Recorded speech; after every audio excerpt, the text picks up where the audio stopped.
We're going to start drawing our portrait, our facial features, by drawing a human head.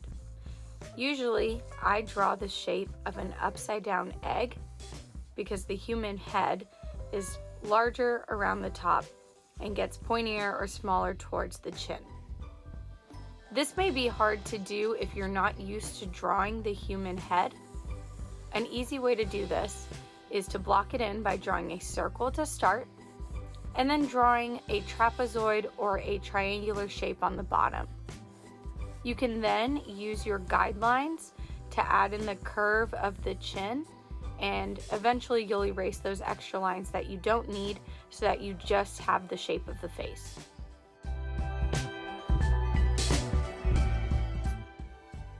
The first thing you're going to want to do is to divide your face in half horizontally.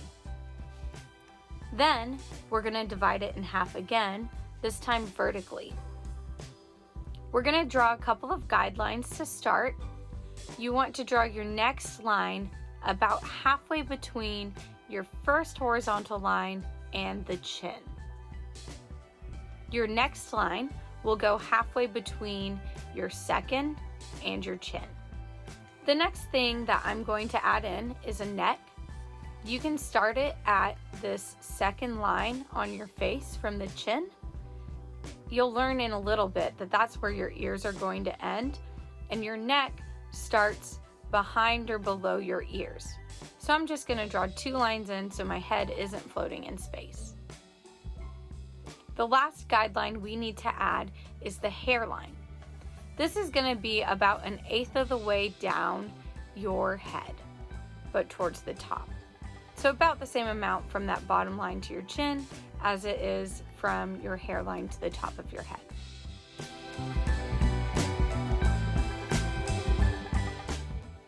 Now that we've got our guidelines drawn, we're going to move on to the eyes. Your eyes are in the middle of your head, so we're going to use this first center line to draw in those features. Human eyes are more of an oval or an almond shape, which is what I'm drawing here. But to better know where to place your eyes, you can measure the distance and find the center point between the middle of your head and the edge of your head. By adding these marks in on both sides, it'll give you a better idea of where to actually place the eyes. If you have a more sketchy style like I do, you'll want to make sure to define the edges of the head so that you know where to measure this from.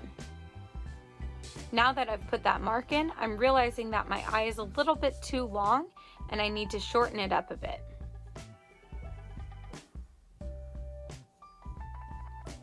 In general, the human face is 5 eyes wide. So if you take the length of your eye, you should be able to measure 5 times across your face. No 2 eyes are the same length or size, even on one person. So it's okay if one of the eyes is a little bit longer or a little bit wider than the other.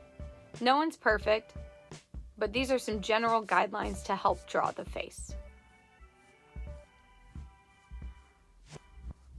I'm going to define the shape a little bit better, and then I'm going to use my trick to measure and see if I've got my eyes in the right place and about the right size. Just by looking at this, I can already tell that there's too much space between my eyes. Instead of erasing and redrawing both eyes, I'm simply going to extend the shape that I've already drawn and erase the extra lines. I'm going to measure one eye and then check to make sure that it's about 5 eyes wide and about the same size on the other side. I feel like these blank eyes look a little creepy, so I'm going to go ahead and add in lines to show the iris, or the colored part of the eyes.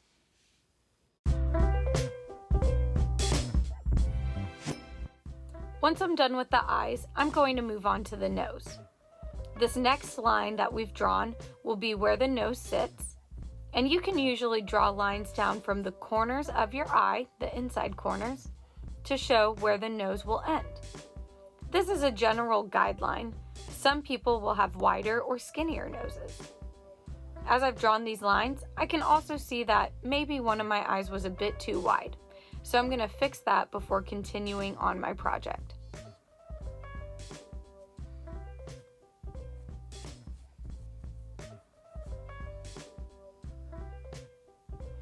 These lines are going to show where the outside of someone's nose would generally be. The most basic way to draw a nose is to draw these curved lines kind of like parentheses.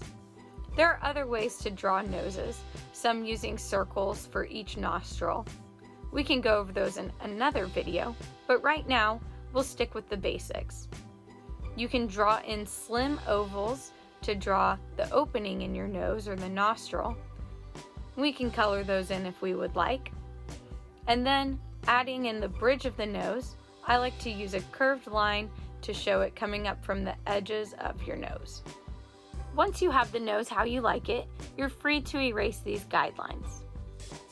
At this point, I like to take a step back, look at my work, and make some adjustments before moving on to the lips. Just like no two eyes are the exact same shape or size, no one's nose is going to be perfectly symmetrical. Once I have the nose how I like it, I'm going to move on to the mouth.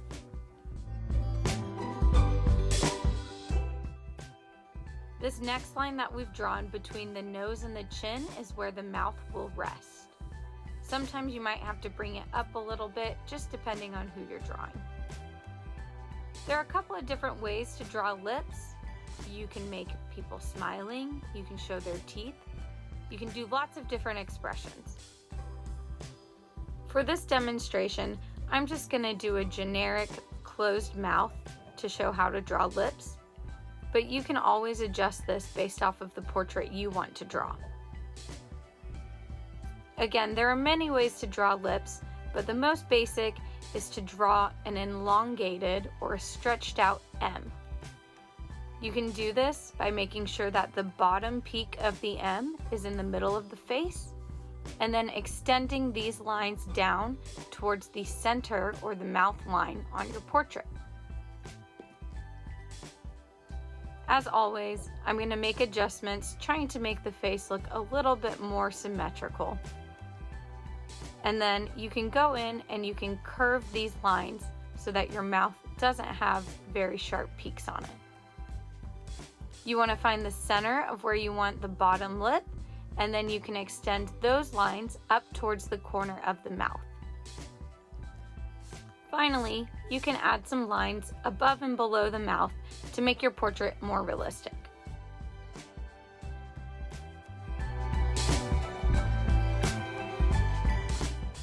The next step is to draw the ears. For most people, your ears fall between your eyes and your nose.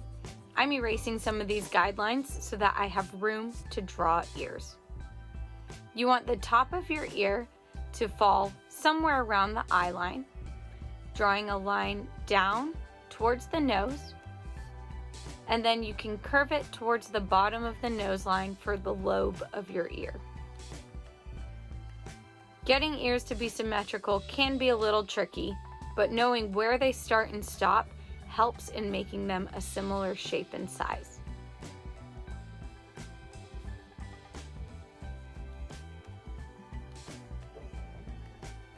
To make your ears more realistic, you can draw in some additional lines to show the inside of your ear.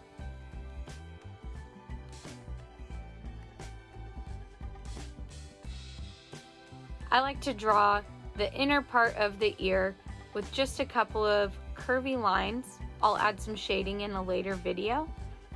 And this helps show your ear and make it look more natural.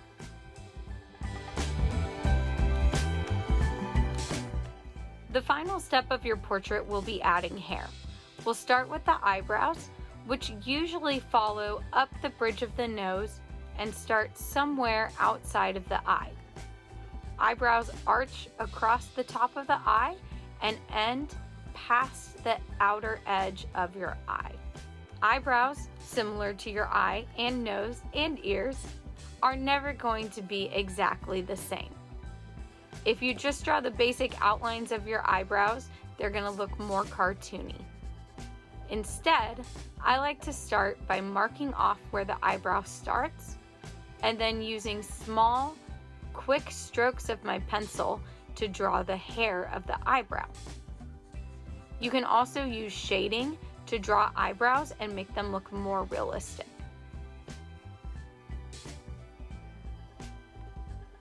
Most of the time, you don't want to draw every single strand of hair, but for the eyebrows, it can help make them look more realistic. While I'm here, I'm going to add in a few more lines to show the crease in my eyelids. I'm also going to add in eyelashes. Notice that I'm not making them stand straight up, but trying to curve them.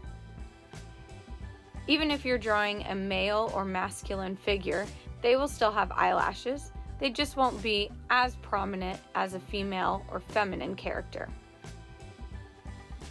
I still think the eyes look a little creepy, so I'm going to add in the pupils, or the black part of your eye.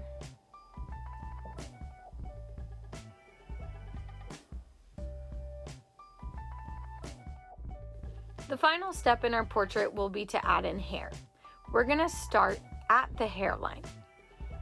When you draw your hair, depending on what style you're using, some of your hair will start from this part on your face. While hair does come out of the top of your head, that's not the only place it comes from.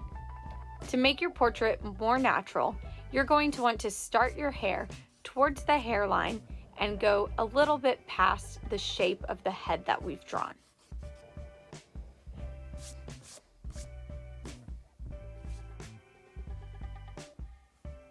Your hair also doesn't come out of your head flat, it raises off a little bit.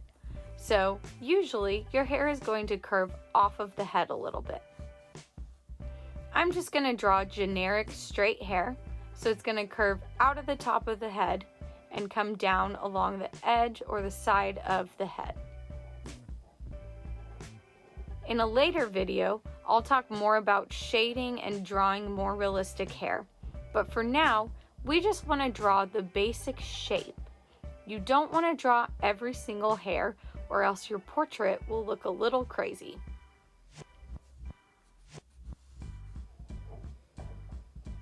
I'm going to go ahead and erase the lines from my previous drawing of the head because you won't see those once the hair is there. I'm also going to show how to draw shorter hair on the other side of this portrait. We're going to draw this hair coming from the hairline again, and I'm going to make it kind of a spiky look, kind of like we have bangs coming off of the top of our head. And I'm just going to continue this style, showing the shape of the hair and trying to make it look not like it's laying flat against the head, but that the hair actually is shaped. I'm going to continue drawing the hair coming down the side of the head, but I don't want it to go off the head too much. I'll draw in some sideburns, maybe make those a little bit shorter. And this will help show that the hair is continuing around the head even though it's shorter and you can't see it completely. Now that we're done drawing the basic features of the face, we can go in and we can erase our guidelines. I like to do this at the very end just to make sure that if I have to make any adjustments, I still have those and can figure out where to place the features. Nobody's face or features are perfectly balanced. Every single portrait you draw will be different because every single person looks different. However, knowing these basic guidelines can help in making more realistic portraits.